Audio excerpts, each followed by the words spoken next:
Hi எல்லாருக்கும் வணக்கங்க. Welcome to Edumatics plus. இன்றைக்கி நம்ம இந்த வீடியோவில் TAPS Tamil Nadu assured pension schemes Tamil Nadu உறுதியளிக்கப்பட்ட ஓய்வூதிய திட்டம் இதில் இருக்கிற முக்கியமான சந்தேகங்கள் தான். அதாவது சந்தேகங்கள்னால் ஒரு 10 கேள்விகள் இருக்குது. அதில் 5 கேள்விகளுக்கான விடையை நம்ம இந்த வீடியோவில் பார்க்க போகிறோம். இதில் வந்து சிபிஎஸ் மற்றும் சிபிஎஸ் வேண்டாம், எங்களுக்கு வந்து 50% டேப்ஸ் பென்ஷன் போதும் அப்படின்னு சொல்கிற ஊழியர்கள் இருப்பாங்க.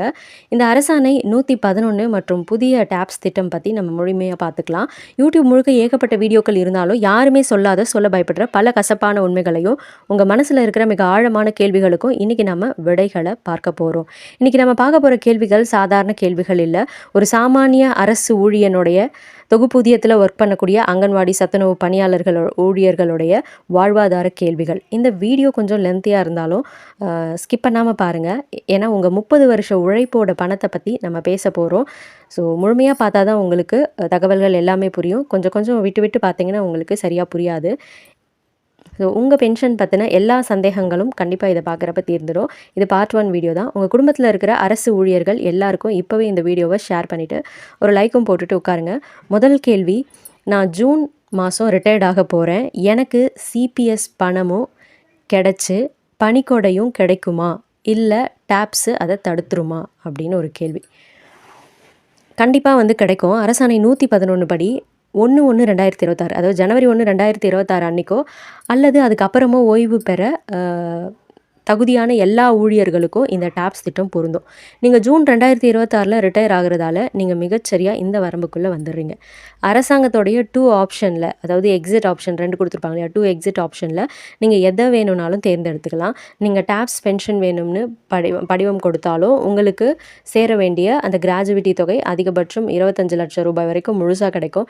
இல்லைப்பா, எனக்கு டேப்ஸ் பென்ஷனே வேண்டாம், பழையபடி என்னோடய சிபிஎஸ் மொத்த பணமுமே போதும் அப்படின்னு நீங்கள் ஆப்ட் அவுட் பண்ணிங்கனாலும், உங்களுக்கு ஃபார்ம் 3 கொடுத்தாலுமே சரி, தற்போதைய சிபிஎஸ் வழிகாட்டுதலின்படி உங்களுக்கு சேர வேண்டிய கிராஜுவிட்டி பலன்கள் கண்டிப்பாக கைக்கு வந்துடும். அதனால் நீங்கள் ஜூன், ஜூலை, ஜனவரி 1க்கு அப்புறம் எப்போ நீங்கள் ரிட்டையர்ட் ஆகிறதா இருந்தாலும் கண்டிப்பாக உங்களுக்கு கிராஜுவிட்டி 100% கன்ஃபார்மாக கிடைக்கும். ஓகேங்களா? சரி, ஓகே. ரெண்டாவது, சரிப்பா, 2026க்கு முன்னாடியே ரிட்டையர் ஆன லட்சக்கணக்கான ஊழியர்களுக்கு இன்னும் சிபிஎஸ் பணமே வரலை. அவங்க நிலைமைலாம் என்ன ஆகுறது? அவங்களுக்கும் இந்த 30% இடைக்கால படி அறிவிச்சிருக்காங்களே, அது கிடைக்குமா?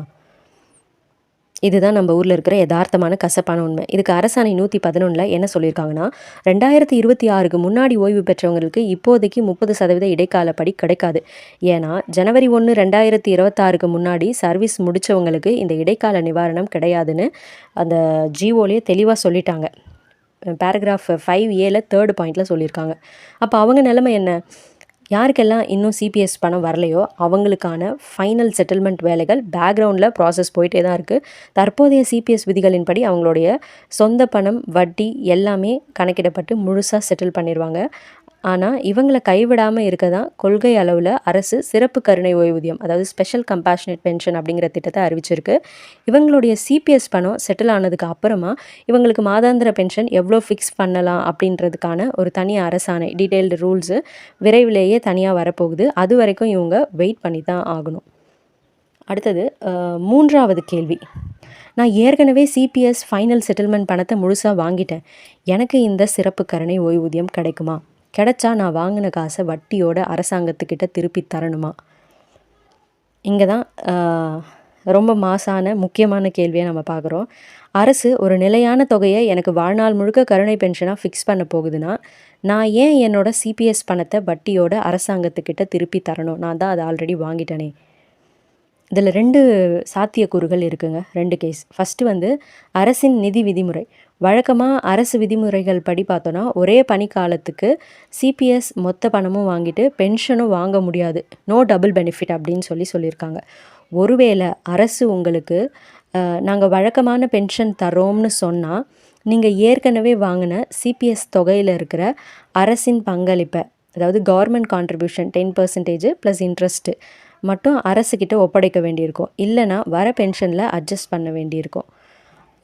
அடுத்தது 2வது கேஸ் என்னென்னா, அந்த கருணை திட்டம். ஒருவேளை அரசு சிபிஎஸ் பணத்தை தொடாமல் தனியாக ஒரு குறிப்பிட்ட தொகையை, எக்ஸ் கிரேஷியான்னு சொல்லுவோம், கருணை தொகையாக அறிவிச்சிச்சுன்னா யாரும் சிபிஎஸ் பணத்தை திருப்பி தர தேவையே இருக்காது.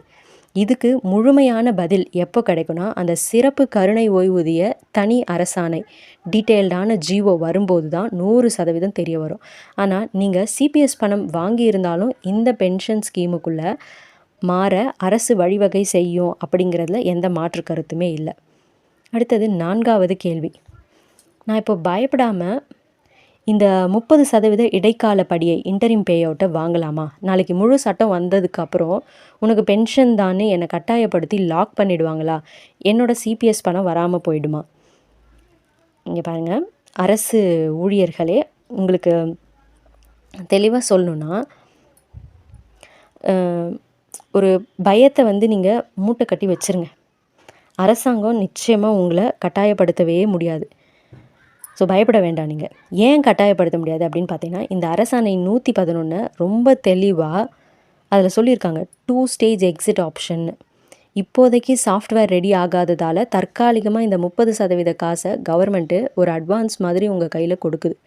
நாளைக்கு முழுமையான டாப்ஸ் திட்டம், அந்த டாப்ஸ் சட்டம் வந்து அமலுக்கு வரப்ப, எனக்கு பென்ஷனே வேண்டாம், என் சிபிஎஸ் பணத்தையே என்கிட்ட மொத்தமா கொடுத்துருங்கன்னு நீங்க தாராளமா கேட்கலாம்.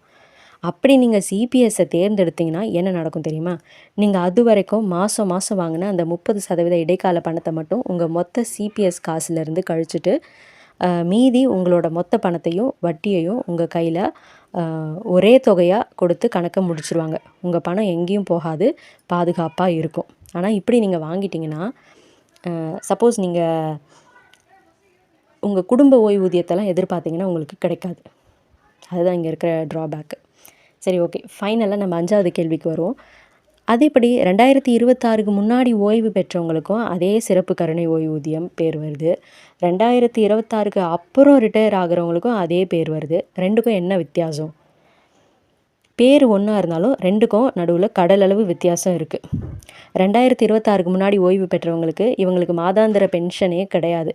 அதனால இவங்களோட முதுமை காலத்தை கருத்தில் கொண்டு கருணை அடிப்படையில அரசு ஒரு குறிப்பிட்ட நிலையான தொகையை ஃபிக்ஸ் செஞ்சு மாதாந்திர பென்ஷனா வழங்க போகுது. இது ஒரு ஸ்பெஷல் ஸ்கீம்னு தான் சொல்லணும். 2026க்கு அப்புறம் ஓய்வு பெற்றவங்களுக்கு இவங்களுக்கு கிடைக்க போகிறது டாப்ஸ் திட்டத்தோட 50% வழக்கமான பென்ஷன். ஆனால் இதில் சில ஊழியர்கள் மிக குறைந்த ஆண்டுகள், உதாரணமாக ஒரு 5 வருஷம், 6, 7, 8, 9 வருஷம் மட்டுமே வேலை பார்த்து ரிட்டையர் ஆவாங்க. அவங்களுக்கு 50% கணக்கிட்டால் பென்ஷன் ரொம்ப கம்மியாக வரும். அவங்கள கைவிடாமல் இருக்க டாப்ஸ் திட்டத்துக்குள்ளேயே ஒரு குறைஞ்சபட்ச உத்தரவாத பென்ஷனை, மினிமம் கேரண்டீட் பென்ஷனாக அரசு வச்சுருக்கு. அந்த பிரிவுக்கு தான் இங்கே சிறப்பு கருணை ஓய்வூதியம் அப்படின்னு பேர். சுருக்கமாக சொல்லணும்னா 2026க்கு முன்னாடி ரிட்டையர் ஆனவங்களுக்கு இது தனி உதவி திட்டம். 2026க்கு அப்புறம் வர்றவங்களுக்கு இது டாப்ஸ் பென்ஷனோட ஒரு அங்கம். ஸோ இந்த 5 கேள்விகள் தான் இந்த வீடியோவில் நம்ம பார்த்துருக்கோம். இன்னும் 5 கேள்விகள் இருக்குது. அதை பார்ட் 2ல பார்க்கலாம். இது வந்து பார்ட் 1 தான். அடுத்து பார்ட் 2ல சந்திப்போம். தேங்க்யூ.